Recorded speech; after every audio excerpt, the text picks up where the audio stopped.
Keeping your business healthy in today's marketplace can be a challenging and overwhelming task. From the threat of litigation inside and outside your organization and the inefficiencies that can rob your bottom line as a result of unproven marketing programs, the deck can be stacked against you.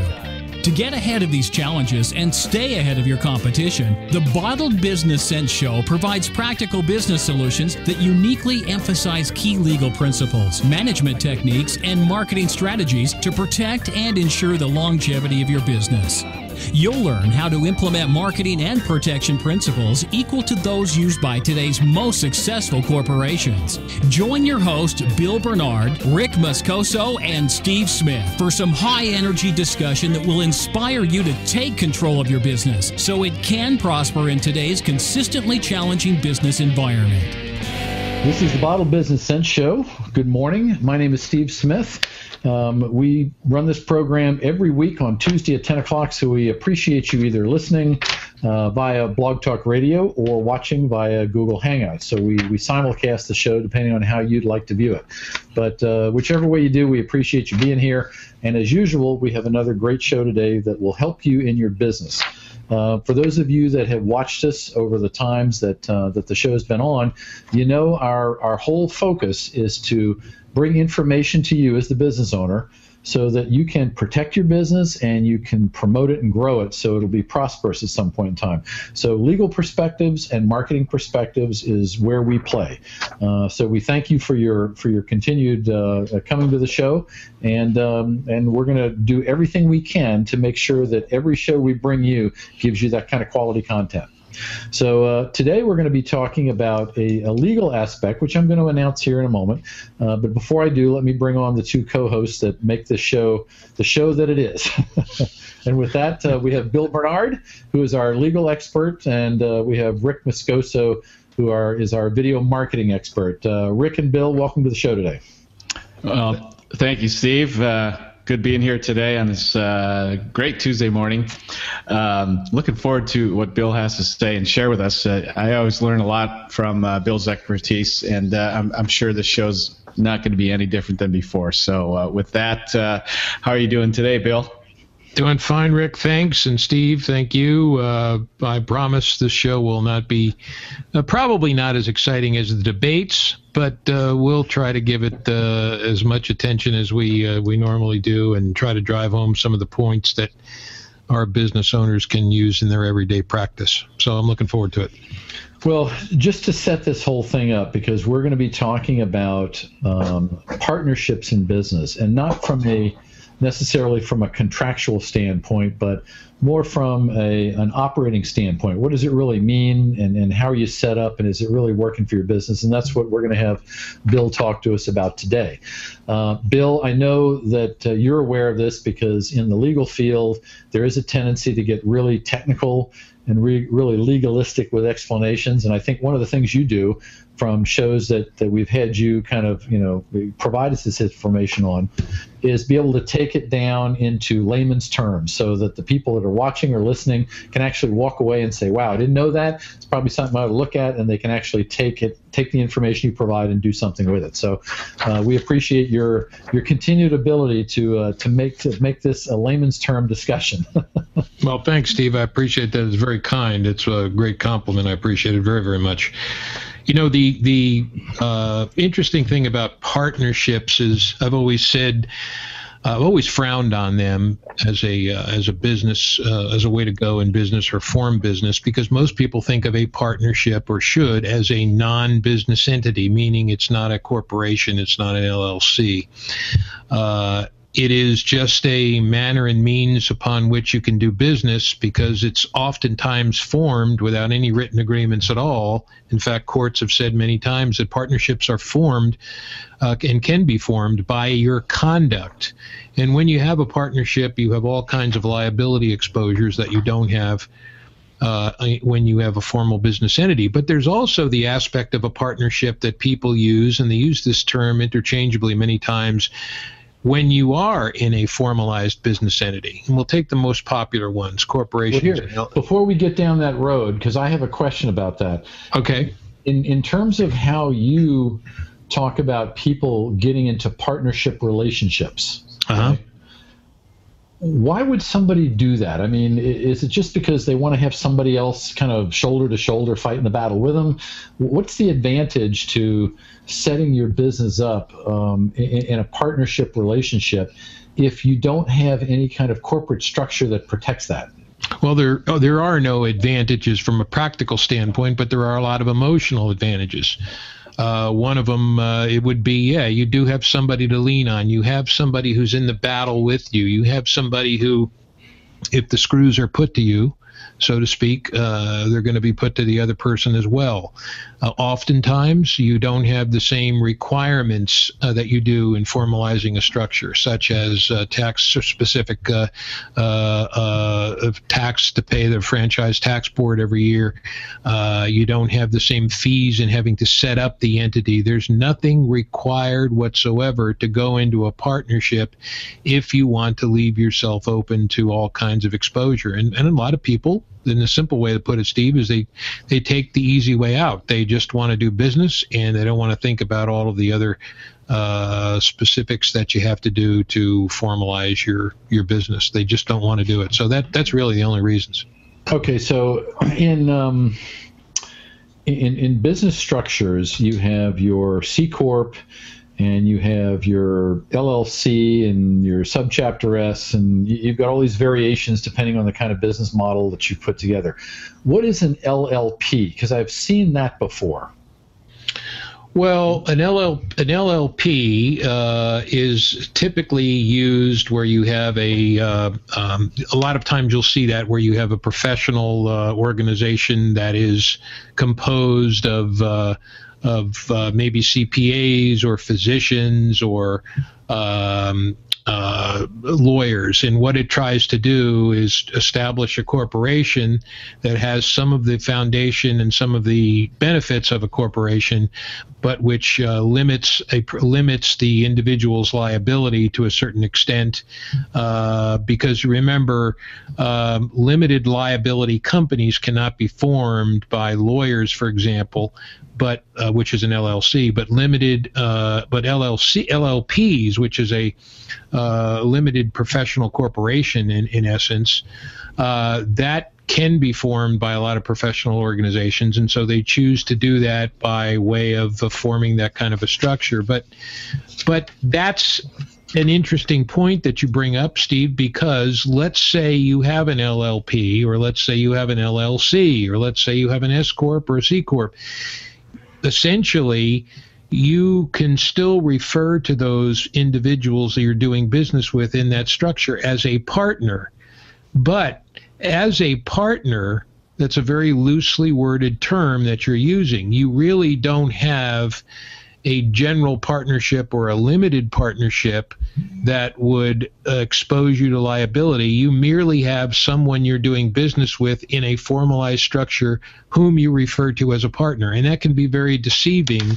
And one of the things I wanted to try to point out today to our listeners and viewers is when you use the word partner, are you using it just to refer to a business colleague, or are you using it to refer to somebody who you're in business with without having the umbrella or protection of a formalized business structure?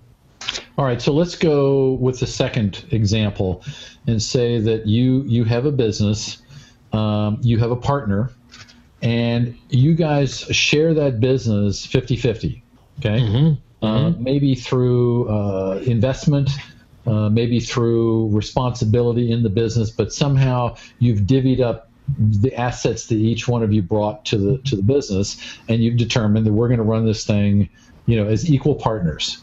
Okay. Right. In that scenario, what are you opening yourself? I mean, what pitfalls are around you, waiting around the next corner that you may not be aware of when you simply try to come up with a working arrangement that two people in the same business can operate under? Well, each partner is liable for the actions of the other partner. So if one partner runs into debt, the other partner is just as liable as the partner who exposed you to the debt. The second and most important area would be the fact that your personal assets are exposed, because if some creditor comes after you and you don't have a formalized structure, they're able to reach your personal assets to take care of that business debt. Even though you incurred the debt in the business, your personal assets are exposed to cover that debt, even though you may not have been the one that actually entered into the contract or whatever it was that may have caused the debt, but rather your partner was. And that you hear scenarios of this kind of thing. I hear them quite frequently, where you have two people that are in business. They may not even be 50-50 partners. There's some other combination, but they're still working together in a business. And one of them, either known to the partner or unknown, makes some bad decisions about, taking on debt or spending money or something like that, and all of a sudden just vanishes. And then the other one's left to have to sort it out and be responsible for making good on whatever liabilities have been incurred. So, what do you do in a situation like that? Or probably more proactively, what do you do to make sure that something like that can't hurt you if, in fact, it happens to you? Great question. And you just mentioned a moment ago about an LLP. Well, limited liability partnership.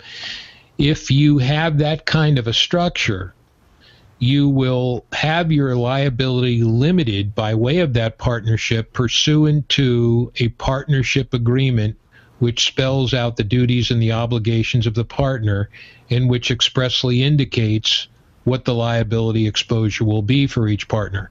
That's the beauty of having that limited liability partnership. It's not only an entity structure that you operate under, but the structure itself is spelled out by way of an operating agreement that shows how that structure is supposed to operate. Now, importantly, you can have just a regular old partnership without an entity structure that limits, that opens up all of your liabilities to each other, and still have, if you decided to do that, I would still recommend you have a partnership agreement, because a partnership agreement can, in many ways, construct how liability is going to be, how it's going to be dispersed if you have exposure to it. So the real essence of what I'm saying here is, contracts are very powerful. The state legislature does not like to get courts involved in other people's businesses unless they don't have an agreement that spells out how it's going to operate and how it's going to end.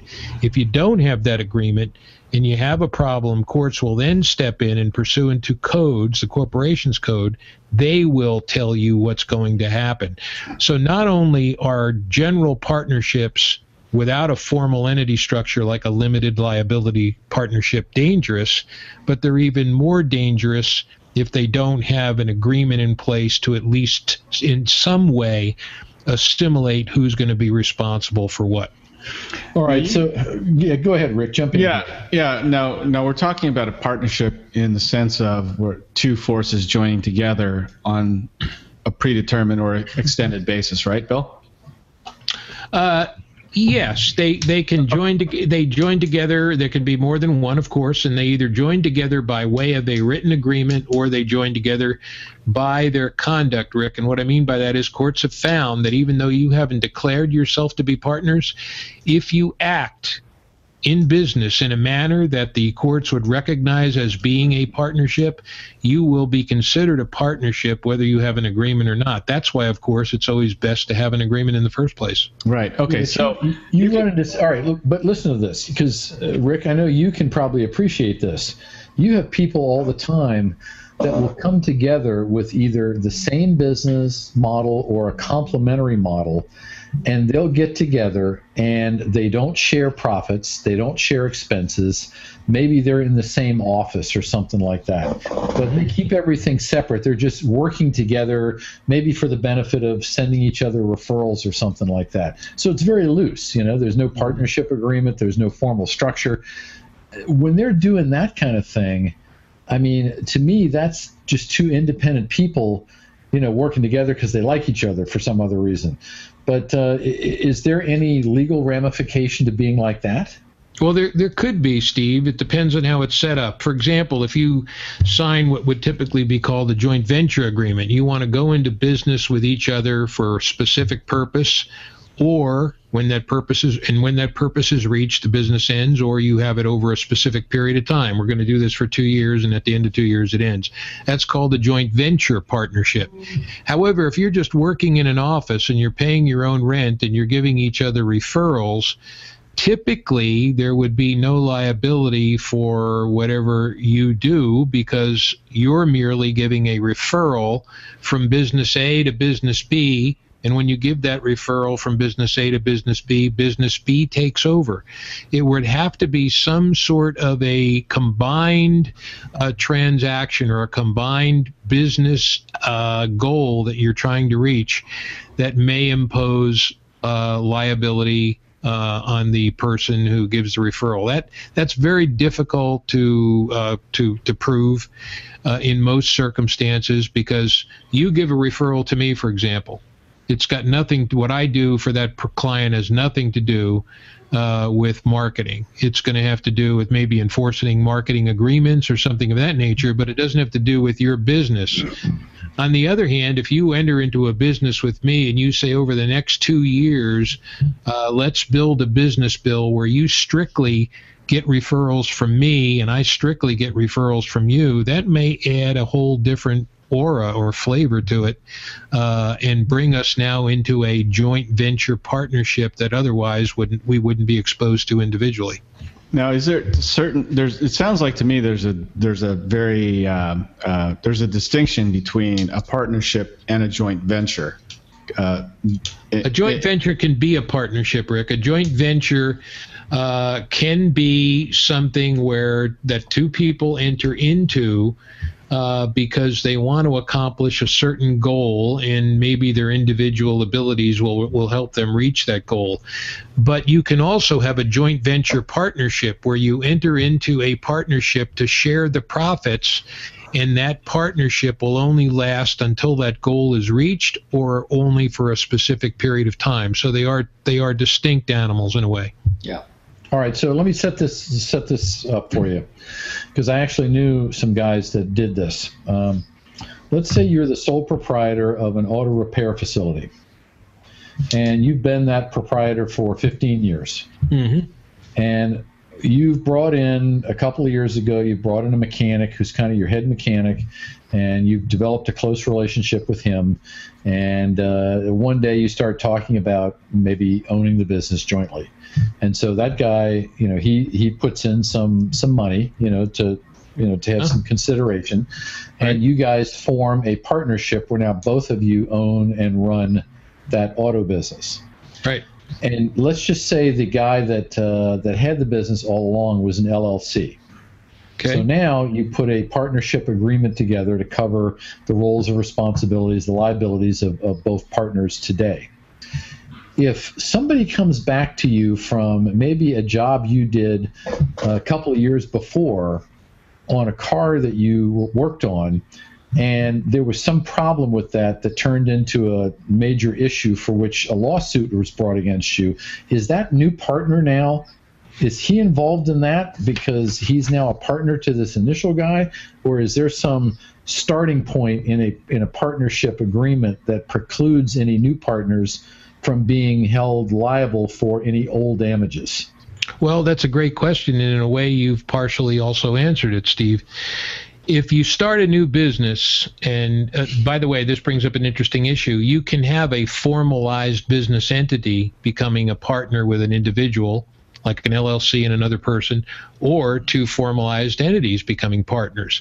The key is, in any one of those relationships, you must have a contract that spells out the liabilities. In this case scenario that you presented, there would have been a contract, presumably and hopefully in place, that would have spelled out that any prior liabilities or prior problems or issues that arose before, or that now arise as a result of any business conducted before the partnership came into effect, would not cause personal liability to be imposed upon that new individual who has now entered a partnership with that LLC. Interestingly enough, going forward, however, if there isn't a partnership agreement in place, that individual would be personally liable for anything the partnership did, while the LLC would be also equally liable, but limited to the value of the assets in that partner's LLC.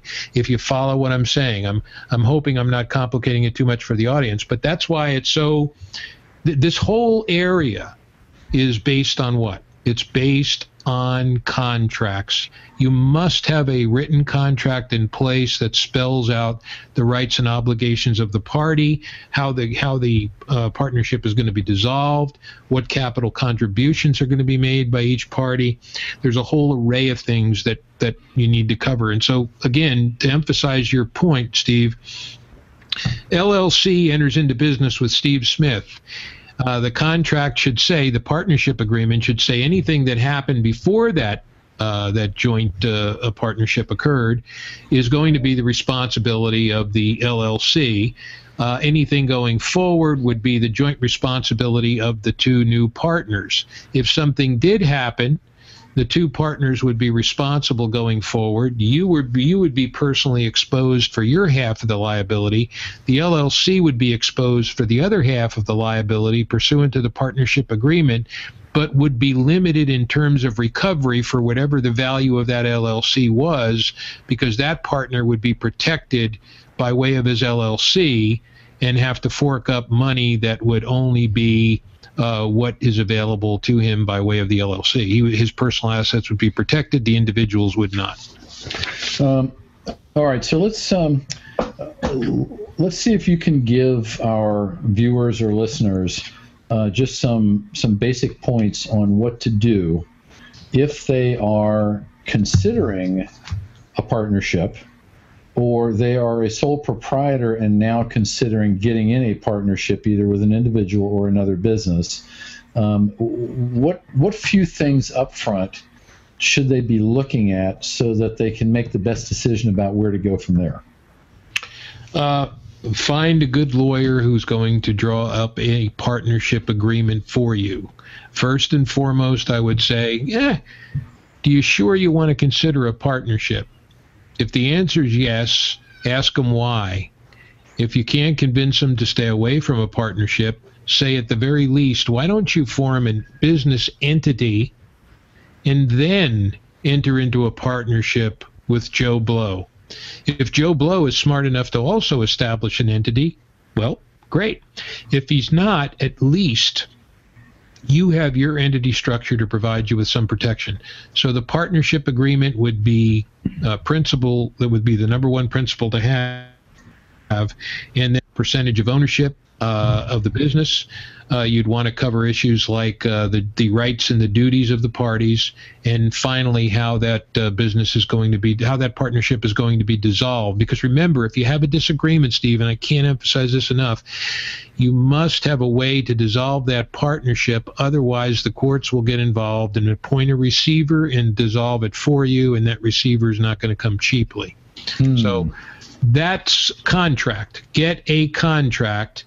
If you can't persuade somebody to stay away from a partnership, say at least enter a partnership with a business entity structure. If that doesn't even work, at least say, hey, let's get an agreement, a partnership agreement between the two partners that spells out the rights and obligations of the parties. And amazingly enough, you'd be surprised at how many people don't bother to do any of those things, but rather they just jump in head first and then tackle whatever happens along the way. Well, Rick, I don't know about you, but I mean, after listening to all this, if I was serious about a business partnership with somebody and they didn't want to invest anything in putting a structure or an agreement or any kind of bylaws together to be able to operate with, I don't know. I mean, wouldn't that be kind of a red flag as to should you even be getting into business with this person? Yeah, that certainly is a red flag. I can see how that could probably cause some problems. Well, let me throw one more monkey wrench into this, guys. Let's say you've got an LLC who wants to do business with somebody else in a partnership arrangement. Remember, let's say you have 4 or 5 guys in this LLC. You have an agreement within the LLC. You have an LLC operating agreement that determines the rights and liabilities of the parties within that LLC. and how that LLC is going to be dissolved, now you have an additional agreement between the LLC and the other individual or the other business with whom you're now going to enter a partnership. So my point is, anybody who does this stuff without the benefit of a lawyer, just like anybody who tries to market without the benefit of a good marketing plan, is really just simply asking for a lot of problems. All right. Well, listen, Bill, that certainly was enlightening, and I know that a lot of times people just get really glazed over when they're listening to marketing, or legal concepts like that. But it's funny to me because when the stuff hits the fan and it's the result of not doing all of that, all of a sudden people are really interested, aren't they? Oh yeah. Listen, I watched an old. The other day, I watched an old movie called Sea of Love with Al Pacino, and I remember him being in this store, and he didn't want to tell this gal he was dating he was a police officer because he was afraid it would drive her away. People had a tendency not always to like police officers, and this example applies the same to lawyers. They can always be degraded and always jokes made about them and everything like this, but Al Pacino told this gal, he said, when you guys are in trouble, when this store gets robbed or when something happens, all of a sudden I'm everybody's daddy. So it goes to show you that, you go to lawyers and police officers when you need them.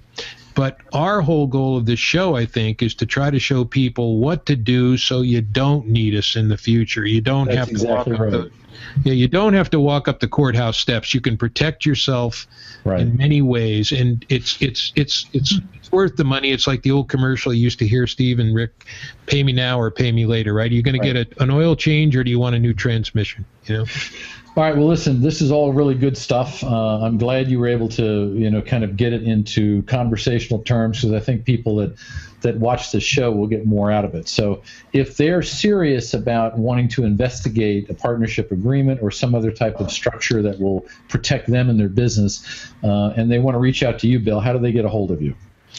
Well, they can, of course, look at the website, wfblegalconsulting.com, which has my information on it. My email would be bill, B-I-L-L, at wfblegalconsulting.com. And my two phone numbers would be 949 area code. The first would be 413.